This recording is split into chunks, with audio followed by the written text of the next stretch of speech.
Selamünaleyküm. Herkesin günü hayrola. Bugünkü çalışmamız yastık dikimi.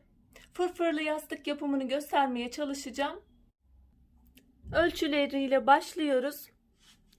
Şöyle benim parça kumaşım var ama siz parça kumaşınız yok. Normalde kesecekseniz normal ölçüleriyle 52 santim genişliğinde 1,70 santimde boyunda kumaş almanız gerekiyor. Ben şöyle parça kumaşlar değerlendireceğim. Sizin de elinizde varsa bu parça kumaşlardan ne olur diye düşünmeyin. Şimdi bunlardan bir yastık yapacağız inşallah. Şöyle elimde 52 santim genişliğinde kumaşlarım var. Bir parçam 76 santim. Fazla olması orada katlama payı yapacağım. Burada fırfır için kumaşım var. 52 santim 50 santim kalışı olacak. Normalde bu iki taraflı fırfır yapacağım. Bunun için yaklaşık olarak 1-2 metreye yakın bir kumaş ihtiyacınız var. Yani yapacağınız ölçünün 2 katı dahilinde fırfırlık kumaşa ihtiyacınız var. Bunu da kapak kısmına vereceğim. Yaptık, bu kadar parça kumaştan yastık mı çıkar demeyin. Yaptıktan sonra inşallah beğenirsiniz. Öncelikle kumaş eklemelerini yapacağım. Kumaşımı bir bütün haline getireceğim daha iyi anlaşılması için. Şu iki kenarı iğneliyorum. Bu bölümü iğneledim. Burası yastığımızın. Şimdi burada kapak kısmını da iğneleyeceğim. Bunlar hep yüzü yüzüne gelecek şekilde yapıyoruz.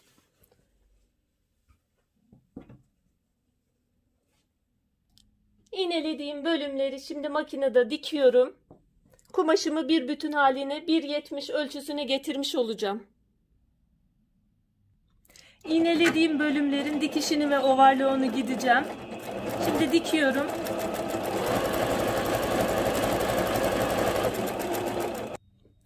Ovarloklarını da gidiyorum zikzak ayarımla. Şöyle kapak kısmını ip kenar olduğu için bir kere katlayacağım. Küçük bir katlama yapacağım. Eğer iplikli kenarsa şöyle 2 tane katlayın. İplik dışarı vermemesi için ben bir kere küçük bir katlama yapacağım.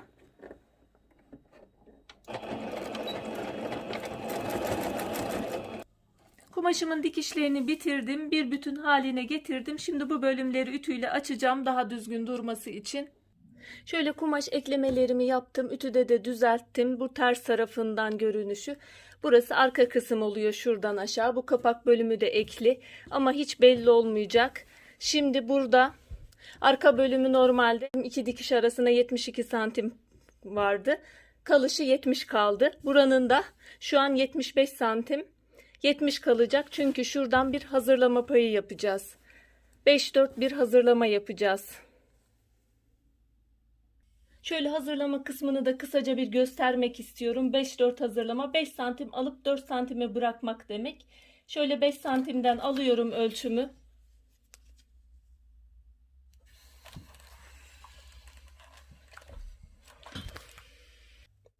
İlk ölçümü 5 olarak aldım. Şimdi şuradan bir küçük katlama yapacağım arkaya doğru şöyle.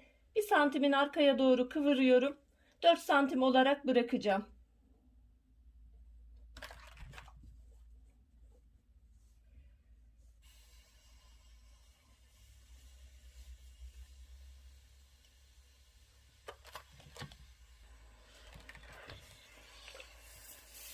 Böylece bitirmiş oluyoruz. Hazırlamamız bitti. Şu kısımdan bir dikiş, şu sıfırdan bir dikiş yapacağız. Şimdi fırfır için kumaşımı ayarladım ben. Şöyle ilk kenarını tamamen değil de 2-3 milim bırakarak çıkardım. Burayı 2 kere katlamayacağım. İpliklenmemesi için şöyle 2 milim 3 milim bıraktım. Arkaya küçük bir kıvırma yapacağım. Buranın da şöyle overlock çekip arkaya küçük bir kıvırma yapacağım. Büzgü yapmadan önce. Ondan sonra büzgü işlemine geçmiş olacağız. Öncelikle buranın dikişini dikmekle başlıyorum. Böyle sıfırdan bir dikiş yapıyorum. Bu dikişimi diktikten sonra şimdi büzgünün overlocklarını çekeceğim önce. Sonra alt kısmını bir küçük kıvırma yapacağım. Eğer sizin iki tarafta iplikli kısımsa iki tarafı da önce overlock çekin. Sonra küçük bir kıvırma yapın. Overlock'a gidiyorum. Overlock'umu çektikten sonra 2-3 milim kadar bir katlamam, küçük bir katlamam olacak.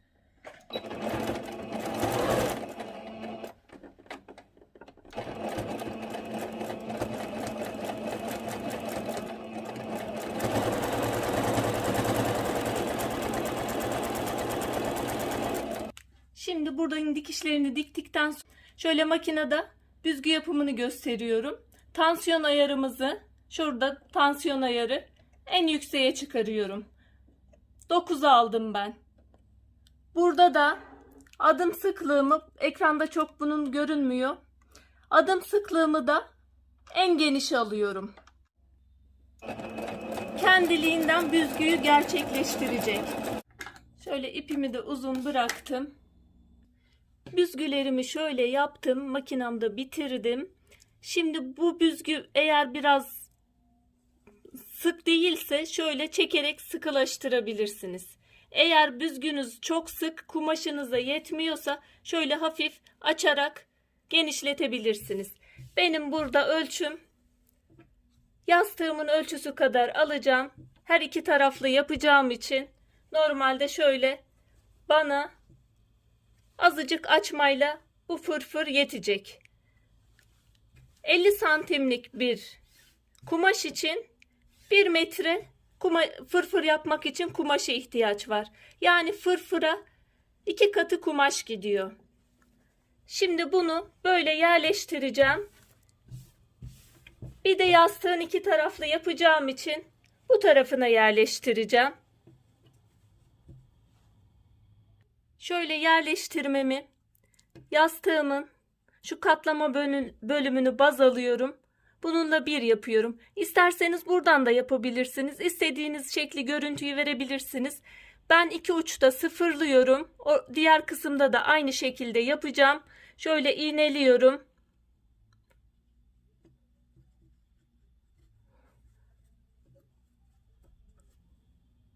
Şöyle iğnelememi bitirdim bir kenarını. Üstüne ben şöyle harç dikeceğim. Eğer sizin harcınız yoksa bu üstünü nasıl kapatabiliriz diye düşünüyorsanız şuradan şöyle 1 santimlik, yani toplamda 2 santim oluyor. 2 kat şeklinde olduğu için şöyle bir katlama alacaksınız.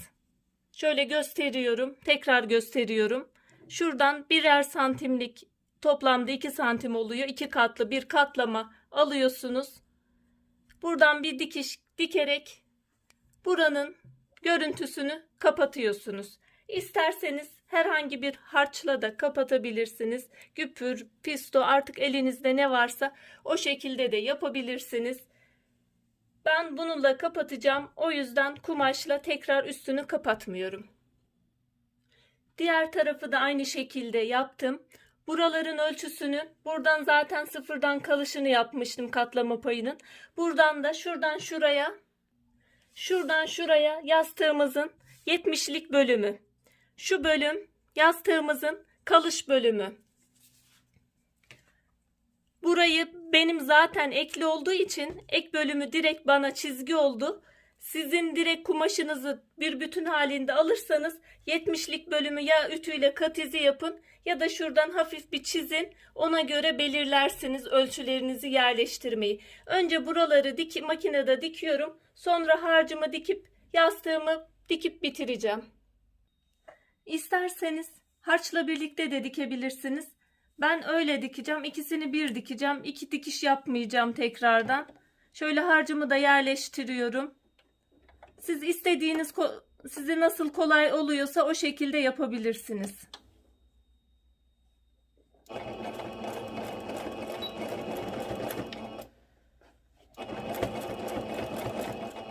Şöyle yastığımızın fırfır işlemi bitti. Şimdi katlamasına geçiyoruz. Benim burada zaten ekli olduğu için direkt ölçülerim belli. Siz 70 santime alacaksınız boy ölçüsünü. Şöyle gösteriyorum. Bu bölümü şöyle kapatıyorum. Kapağını da üzerine kapatıp dikmiş olacağız. Şöyle düzeltmemi de yaptıktan sonra ikiye katladım. Kapağı da üzerine yerleştiriyorum. Birkaç videomda yastık dikimlerinde bunu ayrıntılı bir şekilde katlama şeklini gösterdim.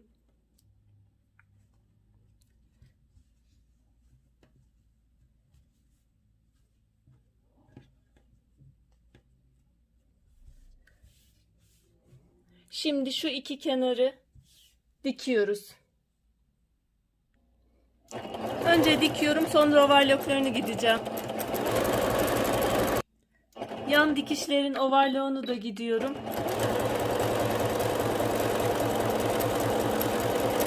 Böylelikle bitirmiş oluyorum. Şimdi döndürüp son halini göstereceğim. Yastığımı ütüledim. Yastığıma da geçirdim kılıfımı. Şöyle tekrar ifade etmek istiyorum. Normalde 1.70 kumaş almanız gerekiyor. Yastığın boyu 70 santim. Şurada 5 santimlik bir katlama oldu. 5-4 bir katlamamız oldu. O yüzden ben parça kumaştan yastığın ön tarafına 76 santim kumaş aldım. Arka tarafı ise 70 santim kalışı. Her iki taraftan da birer santim dikiş payım oldu ekli yaptığım için. Şu bölümünü de, kapak bölümünü de ek yaptım. Kapak bölümü de 25 santim olarak kapak bölümünü de alabilirsiniz. Fırfırlarda zaten söylemiştim. 50 santim kalışı oluyordu. 2 katı kumaş alınıyordu. Onu detaylı bir şekilde anlattım. Ölçülerim bundan ibaret. Yastığımın son şekli parça kumaşlardan böyle bir güzel yastık yaptık. Umarım faydalı bir çalışma olmuştur. Yapmak isteyen, denemek isteyen arkadaşlara kolaylıklar diliyorum. Allah'a emanet olun. Hoşça kalın, sağlıcakla kalın.